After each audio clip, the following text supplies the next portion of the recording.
the lair for all your private server and VoIP needs. Yeah, hello. This is the fourth podcast, Number and four. number four for Terabyte Gaming, and with us we have myself, Zai, we have Odinson as well, fellow admin, Hello. and we have Chris Sanderson, aka Dustloop from Pixels Without Borders. Hello. Hello.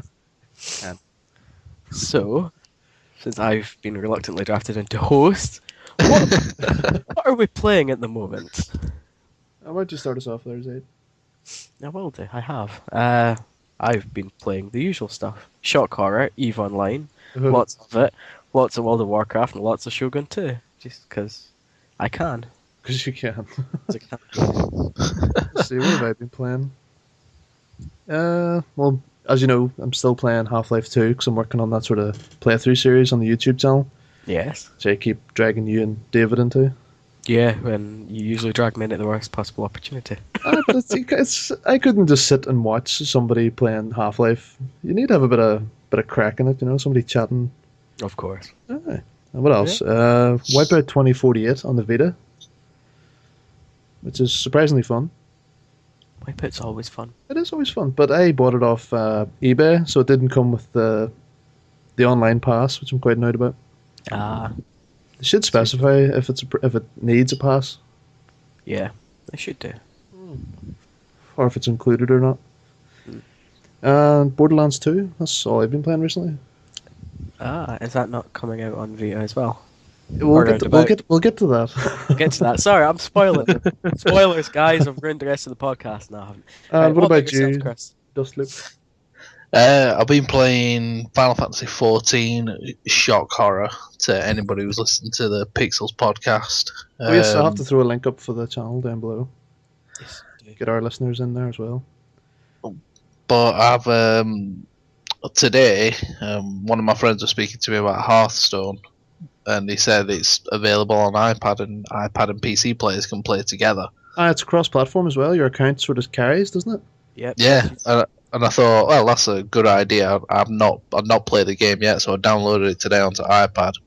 Had a few games on it. Yeah, I feel slightly hooked Well, about the game. one of our partners, what do they call Alchemy Gaming? They used to play a lot of it and used to stream it all the time, and I just couldn't get into it. It's I like the trading card games and stuff like that, but I don't know. It's got to be something I can pick up and play, have one match quickly, Oh yeah, and then carry on with the rest of my day, sort of thing. you And call that, me old-fashioned, but I'm still playing Yu-Gi-Oh! Forbidden Memories on the PlayStation 1. that game's amazingly difficult. I It's love it. brilliant. Even the story's fantastic. They've just released a new Yu-Gi-Oh game today on PS3, Yes, on the I network. Oh, is it no disc, just a downloadable copy? Yeah, I think it's $7.99. There's a demo available. I still need to download it. May have to give that a go. I haven't really played the PlayStation in a while. I'm sort of hooked on the old the Master Race theory. Oh yeah. I've tried. What else? I started playing Hearthstone today. I've been playing Hatsune Miku on Vita. Vocaloid. Yep, I love that. I absolutely love it. I watch some of the live shows on YouTube, and they're fantastic. They're absolutely insane, and it's got quite a scary following. Yeah, it's mostly male following. That sort of comes with the internet, though. I mean, everything's with the internet. Well, Hatsune Miku does the theme song for one of my favorite animes, Black Rock Shooter. Yep. Alright, It's actually a pretty epic series as well. Might have to See, rewatch it. definitely. See, all I know about that is that Vocaloid is a voice synthesizing tool from Japan. That's pretty much all I know. So, That's exactly it. yeah. That's about it. And but yeah, so if you're into music and rhythm games, Can you it's buy it on Steam? The engine for it? what the Hatsune Miku I'm engine. pretty sure you can. I've seen something like that on Steam. Oh, I don't know. I've not Yeah. seen anything, but there might be something. I know people always create programs and things like that because you can buy. Well, you can download the Wandon engine, which is the Elite Beat Agents for DS. Aye. Oh, Someone's created a PC version with like online leaderboards and things like that. where you can use touchscreen mouse and all that sort of stuff. What? I'm actually going to check Steam here quickly. Rhythm games are the bane of my existence. Whenever I start playing one, I don't stop. Oh, I'm terrible. I mean, my friend messaged me today saying the new Theatre Rhythm Final Fantasy has just been released on 3DS today. I wanted to punch him so hard because this one's got online verses, Oh, madness. and I can't wait for it to come out. Well, I hope it gets a Western release because I don't know how well the original Theatre Rhythm did, but I enjoyed the hell out of that. So Hatsune Miku, Hearthstone, Final Fantasy, and What are you playing Final Fantasy on? I'm playing it on PS4 and Why is it cross-platform? yeah, it's cross-platform between PC, PS4, PS3. Because I was talking to Brian Taylor about it the other night. Oh, he has issues with that game. I think he needs to see counselling. He really has. I thought I was hooked on it. He really has got a problem. He's playing Yakuza 3 at the moment, and he's not enjoying it because he wants to play Final Fantasy 14. I played the beta, and I didn't really get... We were talking about this whenever we were guest starring in your podcast, and I couldn't get into it, but I really want to give it a proper go. It's definitely... It's just I think it's just personal taste at the end of the day. Like, what are you looking for in, like an MMO?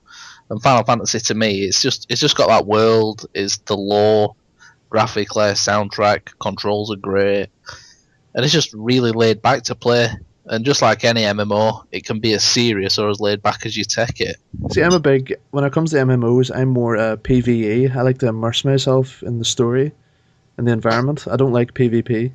Well, that's what's brilliant about Final Fantasy 14, because you can play it as a single player RPG and only hook up with players during dungeon runs to progress the story. As I was saying to Brent, I'm very tempted to get it, but if I can get it cheap enough, I know there's monthly charges, but if I can pick up the base copy. To be honest, you probably.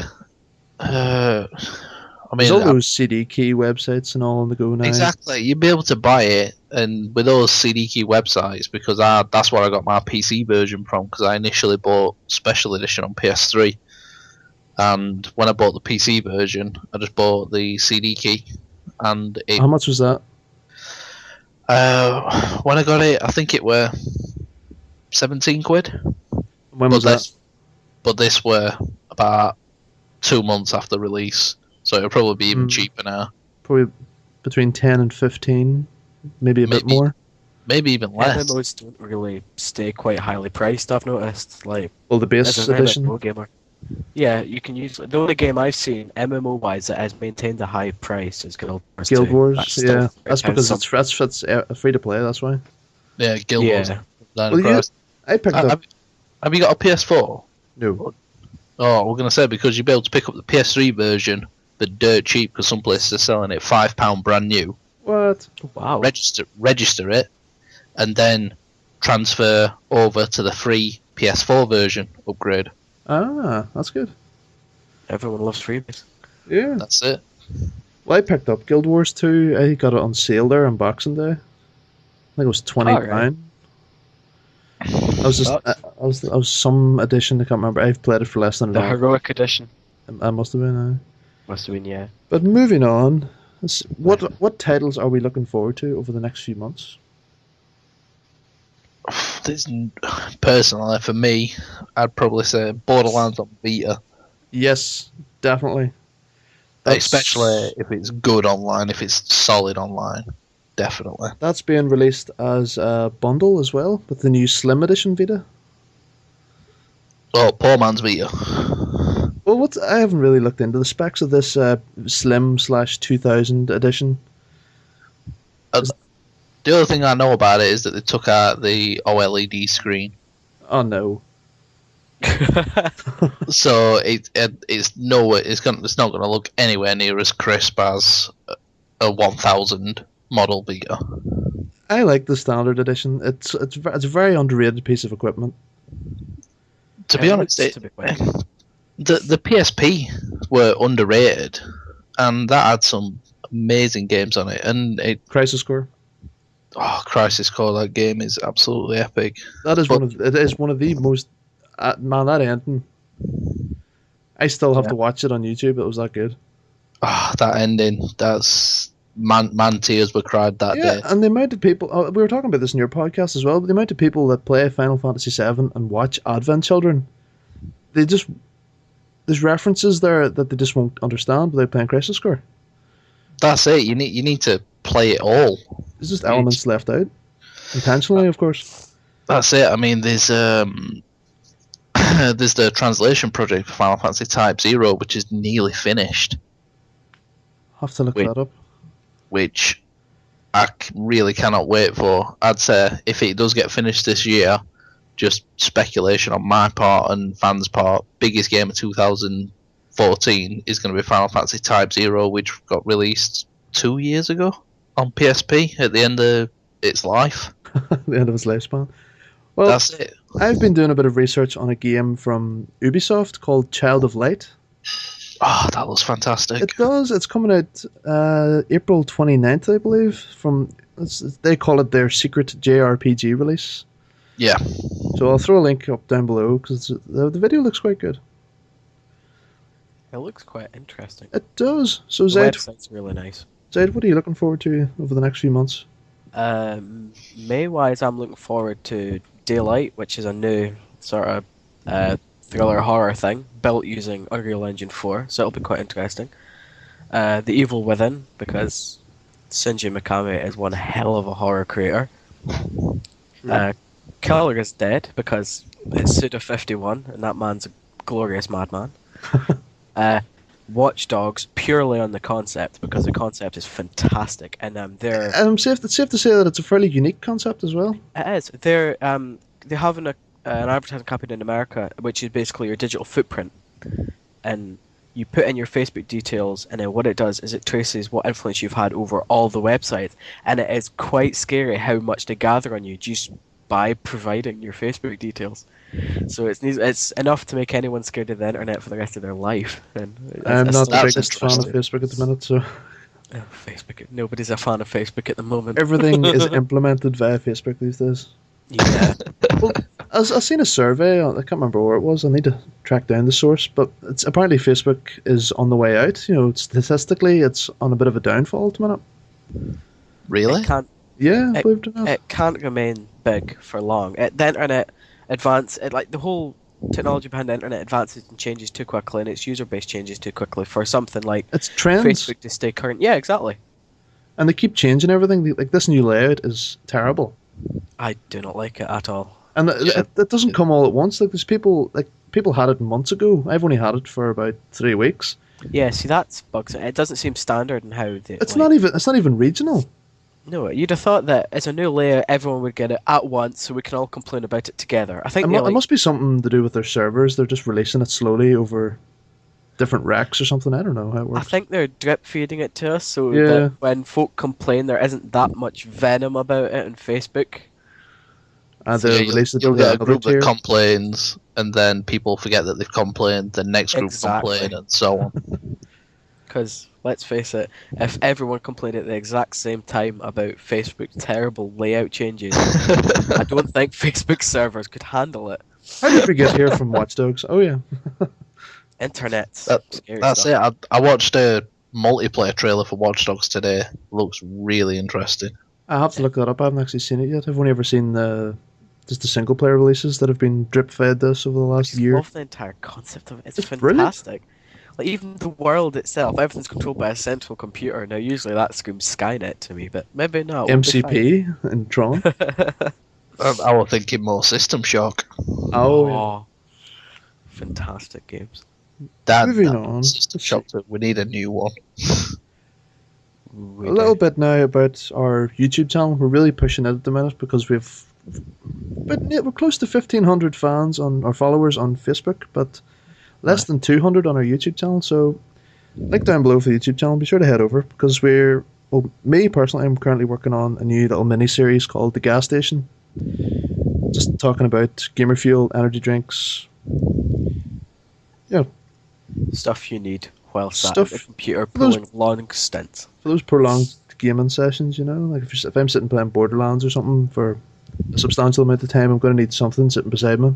I'm sure you MMO guys know the film. Oh yeah, Oh definitely. yes. It's usually a pint of coffee and some Oh yes, Not and some intravenously sort fed? of tube of Pringles. IV drip. Yeah. Just straight espresso into the vein. That much coffee you can see sounds. See sounds and taste the colours. And what's the word on the Pixels Without Borders YouTube channel? As it stands at the moment, there's not been any content uploaded on that since about episode 6 of the podcast, which They're is uploading that on iTunes now as well, I believe. Yeah, we've got the podcast on iTunes, but it's just because I'm doing it as a one-man army at the moment, trying to update everything, Oh, I know the feeling. Don't worry about that. all that sort of thing. And I mean, I've had a couple of messages asking what's happening with the website, what's happening with the YouTube channel, Twitch, so on and so forth. And I've spent the best part of my free time today updating the Twitch channel. Basically, doing a stream layout, background. I hope there's design. a little Terror-Byte logo in there somewhere. There is going to be the sponsors. Well, it says sponsors on our website, but basically affiliates. There's going to be the Rad Rascals logo on there, and there's also going to be the Terror-Byte Gaming logo, just to show the affiliates. And there's also going to be links in the description of Just the hyperlink Twitch images. channel. Yeah. We're working on something similar. Well, it's always good. One hand washes the other. It's always good for a bit of mutual promotion. Definitely. Yeah, Oh, always. never hurts. Right, what do we got next on the agenda? Project Ara. I believe. Project. No, No, Goldeneye. that's coming next. We'll get to the tech in a minute. Mine's Goldeneye remake using the Half-Life 2 source engine. Yes. That Mm. I would pay. I would happily pay for that. An official release. I think it depends on how it would play. Like, how they've adapted the controls. Because to be honest, I played GoldenEye recently on the N64, and control wise, it is fucking horrible. Oh, don't forget, there's only one analog stick on the N64. That's it. I know. I understand the N64, how old it is and things like that, but trying to play 1995, man. trying to play GoldenEye and enjoy it today, personally, it's not possible. It's just. Do you find that the N64 controller is actually rather uncomfortable to use now? No, I still find it a Really? really comfortable controller. Yeah, I still really like the controller. The three. I think my controller must be on the way out because it's just not as good as I remember from when I was younger. But it's just, I don't know. There's some games that everybody seems to look at with rose-tinted glasses, and I think GoldenEye is one of them. Yeah, I have to agree with that. It's one of the it is definitely one of those games that you have to be nostalgic about, to be honest. Or Diddy Kong Racing. Diddy Kong Racing. Yeah, Oh, First game I ever got in the N64, man. Still one of my favorites. there's loads of games that people are just, as I said, just rose-tinted glasses about, and GoldenEye is one of them. Because when they released GoldenEye 007 Reloaded, Oh, it was terrible, man. it was horrible. They changed it. Like, see the first level on the dam? They completely ruined it. What the hell did it almost turned into like a siphon filter mission. Yeah, it were horrible, but strangely enough, the Wii version online was the best, which was really strange. And But I would definitely like to see a source version of it. Definitely. I've got the ModDB page up, and it looks it definitely looks quite good. I mean, their changelogs, they are they have said here that they've fixed all submitted issues with the crosshairs and aiming, so they are trying to Adapt it. Because my problem with it was that it was always so slow to play. there was no sprint or anything. It was just a brisk walk. Movement, really. Like movement and aiming was my problem. Oh, what was that? You know, there was two missions where you're on top of the bunker in the snow, and I always remember that the snow looked absolutely atrocious, and the trees, surrounding. Yeah, they were laughable even back then. of 64-bit. No, come on, please. But right, moving on, we'll discuss a bit of tech news. Yes. Google have announced their Project Ara modular smartphone. It looks pretty. I like the complicated, concept. I really do like the concept. I don't know about it. I mean, I'm not a big phone guy as it is, but Well, neither am I, but the fact that this is completely modular, you can only have on it what you want to use. it's I think it's one of those situations. Until I've actually used it in my hand, I can't have a real opinion on it. But from what it seems to me, it's just I don't know. It's going to be a trend. How Yeah. Well, see, if you buy a phone from Samsung or HTC, it'll have loads of bloatware on it, software that they've Yes. pre-installed. I'm hoping that this will have. It's from Google, so I'm hoping it'll have the purest vanilla version of Android on it. Definitely. It's just that's from what I've like found in using smartphones is it's always flooded with so much crap and it always slows it down and there isn't a way for like an average user to get rid of it because a lot of the bloatware isn't deletable. It's built into the firmware. It's built in, so you can't You just shift it. without rooting it, there's no way to get rid of it. the other way is like jailbreak or Yeah, jailbreak Google is Store the and things like iPhone that. equivalent of rooting, Yep. Yeah, putting a custom ROM on it. But we don't endorse custom firmware, voiding the warranty of your technology here. no, we don't do anything like that here. Technology is expensive and no warranty makes it even more expensiver. Expensiver. Expensiver, that's my word of the day, even if Saw that on his toilet roll earlier. yes I did. Right, final topic for this evening. Zayt, I believe this is an area that you're comfortable discussing. Right. Now, recently I have discovered that there is a Chinese company making a Raspberry Pi, but it's not a Raspberry Pi. It's a different fruit, and it's twice as strong for the same price. I don't have the original specs of the Raspberry Pi up in front of me, though I do have my one, but that's not the point. And for $35, this is like a suggested price, you're getting a dual-core CPU at... when it's not got my rating on it. My notes have failed once again. You get a gig of RAM, DDR3 RAM as well, so it's quite up to date. SD slot and a SATA port, so you can connect it to a hard drive. It's got a pretty good Ethernet connector on it. It's got three USB slots and a camera connector, and all sorts of stuff. And for £35, it's quite $35. $35. Sorry, yeah. Well, wrong I'm sure it'll currency. be a similar price in the UK. Roundabout, definitely. It seems to be the season for micro Linux PCs because there's stuff. Definitely. We have that. We have the Cube, which you brought up before. I mean, there is. We've got the Banana Pi there, which is the same Banana price, Pi. but twice as strong. Yeah, it's. Although there is no banana printed on the PCB, so that is somewhat of a disappointment. Well, it would just be the sort of little yellow line, Mark. little curve. It will be that disappointing. It's not as unique looking as like a Raspberry, because it's quite distinct looking. It's not just a shape. Yeah, definitely. And there's also another one called the Hummingbird, which is. That's which a great name. I think that's fantastic. Sounds ominous. That Hummingbird. Do. Twilight Zone stuff. It sounds like a really bad accent. Hummingbird. Now you point that out, it does, but the Hummingbird itself looks pretty decent, to be honest. It's got a Freescale IMX6 quad-core processor clocked at 1 GHz, 2 GB DDR3 RAM. So already And that's it's been beating the Intel Atom, basically. Definitely. Pretty much. That was a terrible processor. I know Intel have got their own sort of Raspberry Pi thing, but right now I'm not too fond of it because it is pointlessly expensive.